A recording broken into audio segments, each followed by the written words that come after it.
Oi, tudo bem? Eu sou o Flávio, professor de matemática. Nós vamos falar hoje sobre sólidos geométricos através da geometria espacial. Ela estuda os objetos que possuem mais de uma dimensão e ocupam lugar no espaço. Por sua vez, esses objetos são conhecidos como sólidos geométricos ou figuras geométricas espaciais. Aqui alguns exemplos é o cubo, prisma, paralelepípedo, pirâmide, cone, cilindro e a esfera. Uma observação: dessa forma, a geometria espacial é capaz de determinar, por meio de cálculos matemáticos, o volume destes mesmos objetos, ou seja, o espaço ocupado por eles. São elementos básicos dos poliedros: faces, arestas, vértices e diagonais. A gente está falando aqui dos poliedros, mas também tem os corpos redondos, que a gente vai falar também, tá bom? Face. O que é uma face? É o lado de uma forma geométrica espacial, no caso do cubo. Pensa lá no cubo mágico, que é brinquedo. Quantas faces ele tem? Ou quantos lados ele tem? Nesse cubo nós temos 1, 2, 3, 4, 5, 6 lados, ou 6 faces, tá bom?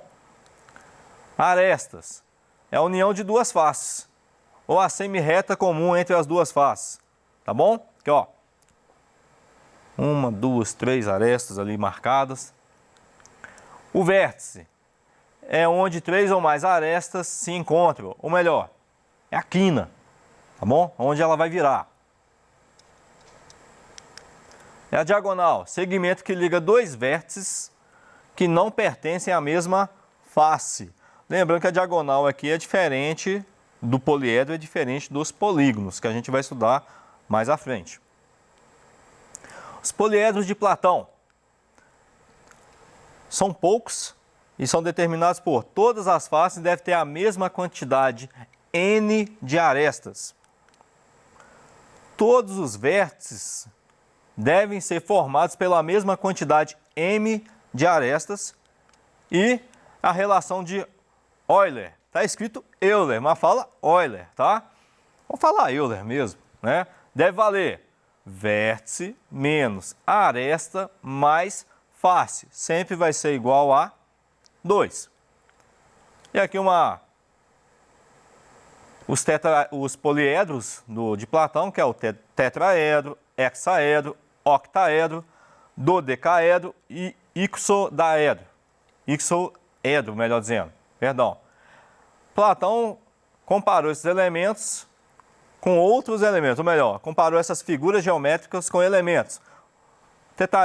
Tetraedro com fogo, hexaedro com a terra, o octaedro com o ar, icosaedro com a água e o dodecaedro, ele representa o cosmo, tá bom? E aqui é a variação dele aqui, com vértice, aresta e face. Se a gente fazer o cálculo, o que eu falei lá?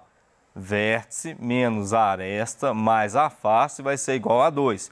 4 menos 6, menos 2. Menos 2 mais 4 dá 2. Se você pegar esse cálculo aqui, todos vão dar o mesmo resultado. Tudo bem? Vamos lá, os exemplos aqui dos poliedros de Platão, as figuras, né? O tetraedro, cubo, icosaedro, octaedro e o dodecaedro. O tetraedro é um tipo de pirâmide, é uma pirâmide especial, e o octaedro é como se fosse duas pirâmides ligadas pela base, tá bom, gente? E assim vai, o cubo que a gente já conhece, e os menos conhecidos são o dodecaedro e ixoedro. Prisma.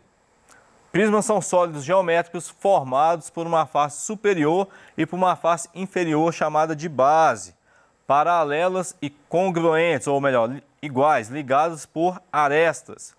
O prisma pode ser classificado como reto e oblíquo. Vamos lá.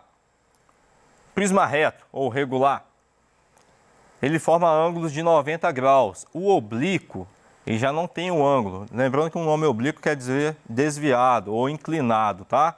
Ele tem dois ângulos distintos aqui. o da base inferior eu vou chamar de ângulo agudo e o ângulo superior, da base superior, eu vou chamar de obtuso.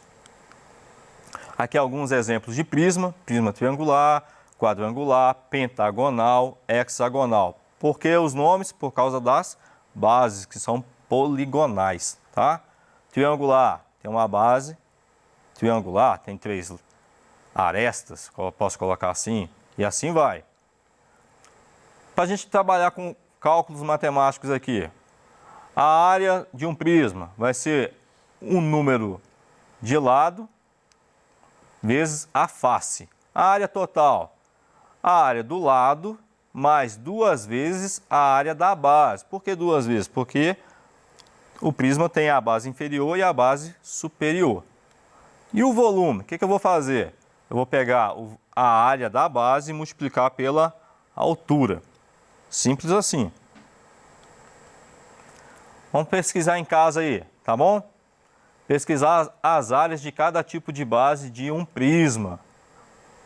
Vamos pegar aqui o quadrangular, que é o mais fácil. Qual que é a base dele? Base vezes altura. Só isso, ou lado vezes lado, tá bom? Se fosse um cubo, no caso. Qual que é a área de cada base do nosso prisma? Pesquisa lá. A gente vai estudar isso mais à frente, mas já vai pesquisando como é que a gente vai trabalhar isso, tá bom? Paralelepípedo. Trata-se de um prisma que possui base e faces em formato de paralelogramos ou polígono de 4 lados. Em outras palavras, o paralelepípedo é um prisma quadrangular com base de paralelogramos. Vamos lá.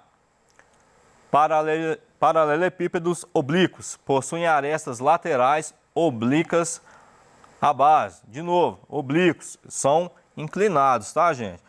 Uma base tem um ângulo, o ângulo da base inferior vai ser um ângulo agudo e a superior vai ser um ângulo obtuso.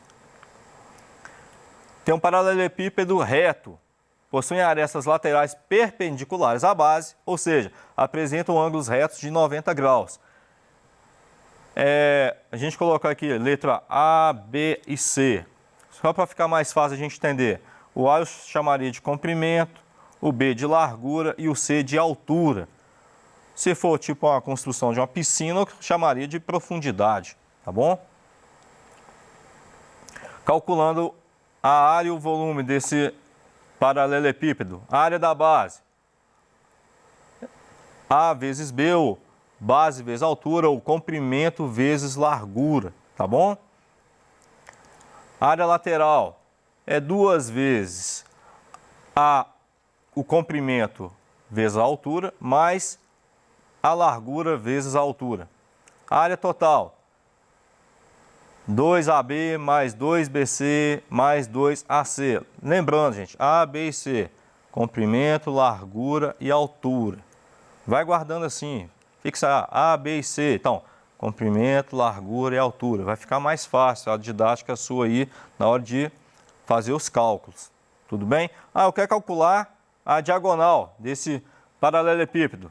Vai ser a raiz quadrada de comprimento elevado a 2 mais largura elevado a 2 mais altura elevado a 2. De novo, A, B e C são as arestas do paralelepípedo e são todas distintas, todas diferentes, tá bom?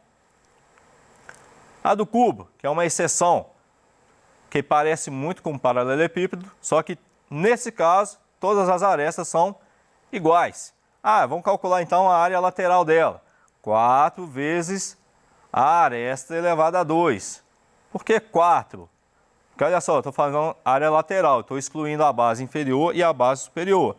Então, se eu pegar só as laterais do cubo, quantas laterais eu tenho? Quantas faces eu tenho? 4. Então vai ser 4 vezes a área de uma face, tá bom? E a área total vai ser 6, porque nós temos 6 lados. Isso é muito simples. Eu quero calcular o volume. Lado vezes lado. Simples, né? A vezes A vezes A. Tá bom? Eu quero calcular a diagonal da face. Então vai ser o lado do cubo vezes raiz de 2. A diagonal do cubo vai ser a aresta ou lado vezes raiz de 3. Pirâmide. Pirâmide também é um poliedro e é composto por uma base e um vértice. Sua base pode ser triangular, pentagonal, quadrada, retangular, paralelogramo. Já o vértice corresponde ao ponto mais alto ou mais distante da base. Vamos lá, ou das faces junto com ela. Aqui a gente tem uma pirâmide hexagonal, que ela tem 6 lados, é um polígono de 6 lados. Olha só, tem aqui umas referências aqui. Do lado esquerdo ali nós temos a aresta da base. Esse R maiúsculo é o raio do meu polígono, tá bom? Ele está ligado ao ponto central do meu polígono e vai até o vértice. O R minúsculo é o apótema da base. Ele está no centro da base e vai até o ponto médio da aresta, que também está ligado à apótema da pirâmide. Está interligado. Você percebe aqui, olha, o apótema da base e o apótema da pirâmide, tá bom? O AL ali é a nossa aresta lateral e o H é a altura da pirâmide. Ah, eu vou calcular a área total. Vai ser a área lateral mais a área da base. Ah, o volume vai ser 1/3 da área da base vezes a altura. Nós temos alguns tipos de pirâmides. Parece com um prisma, né? A forma da base, os polígonos da base, né? Outra que a gente também pode pesquisar, que olha só, nós temos uma pirâmide triangular, quadrangular, pentagonal, hexagonal. O nome é dado por causa da base. Cilindro. O cilindro já não é um tipo de poliedro, o cilindro já é um corpo redondo. O cilindro circular é um sólido geométrico alongado e arredondado que possui o mesmo diâmetro ao longo de todo o comprimento. Vamos lá, componentes de um cilindro. É o raio ou ponto central da base, tá bom? A base, plano que contém a diretriz e no caso do cilindro são duas. São duas bases, superior e inferior. A geratriz corresponde à altura do cilindro. A diretriz corresponde à curva do plano da base, tá? Tipos de cilindros. Tem o cilindro reto e tem o cilindro oblíquo. De novo, isso se refere aos ângulos. Se é reto e tem um ângulo junto com a base de 90 graus, e forma um ângulo de 90 graus. O oblíquo, de novo, a base inferior vai ter um ângulo agudo menor que 90 e o ângulo superior obtuso, acima de 90 graus. A área do cilindro vai ser π vezes raio ao quadrado. A área lateral vai ser 2 vezes o π vezes o raio vezes a altura. E a área total vai ser 2 vezes a área da base mais a área lateral. Aqui é só uma outra forma de escrever a mesma fórmula, tá bom? O volume do cilindro, como é que eu vou calcular? Eu vou pegar a área da base vezes a altura. Simples. Aí essa é a outra forma. É só a forma desmembrada, que vai ser volume então do cilindro. π vezes raio ao quadrado vezes altura. Cone possui uma base circular formada por segmentos de reta que tem uma extremidade num vértice em comum.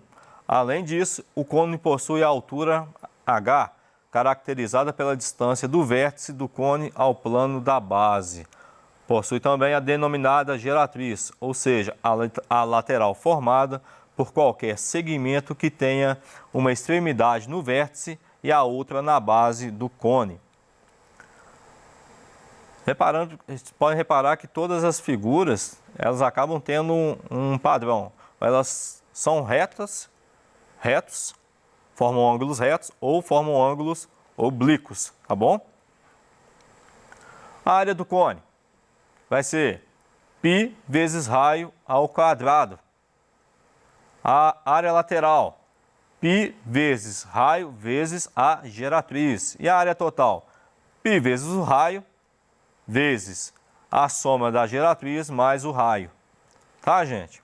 Ó, não preocupa com a fórmula agora, não. Vamos preocupar em aprender como é que resolve, tá bom?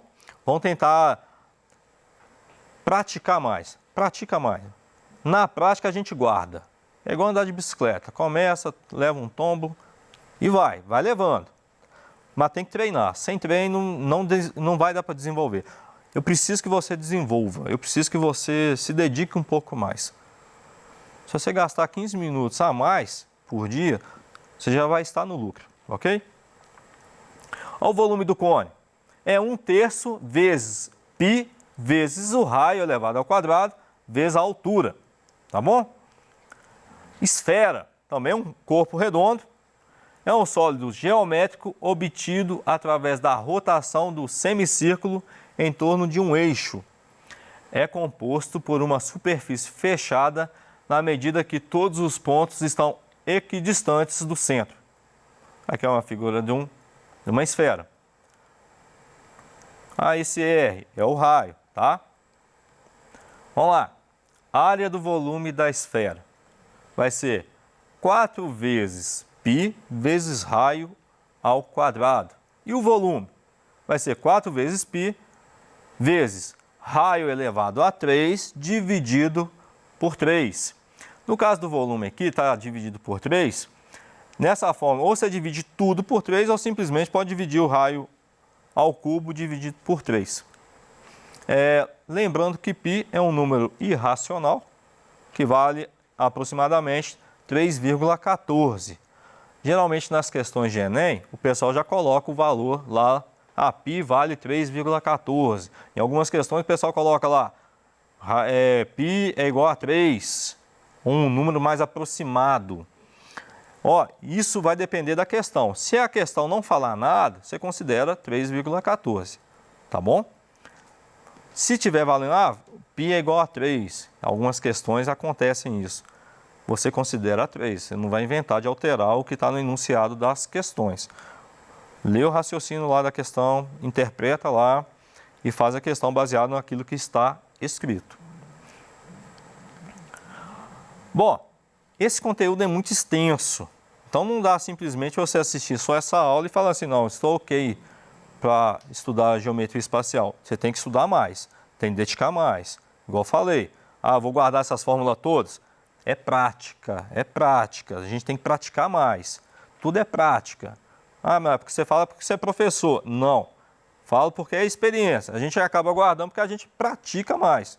Só isso, a gente não é Superman, não. Então, tudo prático. Dê crédito para você, estude mais, busque mais, se esforce mais. Essa, igual eu falei, é um conteúdo muito extenso, muita fórmula matemática, está interligado com o estudo de polígonos. Então, tem que dedicar. Até a próxima aula. Mais uma vez, esforcem, se dediquem, não preocupa, se, é muita coisa. É muita coisa.